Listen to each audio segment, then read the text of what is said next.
Now there's one little tip and trick I want to mention as well, is that it's called blooms. Now all blooms are, just get my pointer stick, which is a brush, is this here. See how this is bloomed?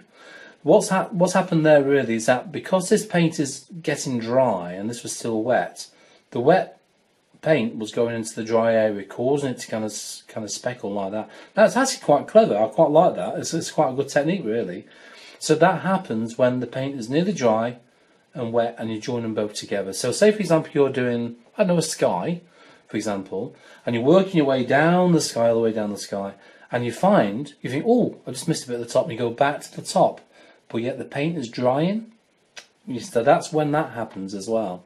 So the paint is starting to dry and you go back up to the top, you'll end up with these kind of bloom marks or cauliflower marks. You can see what they call it, that, can't you?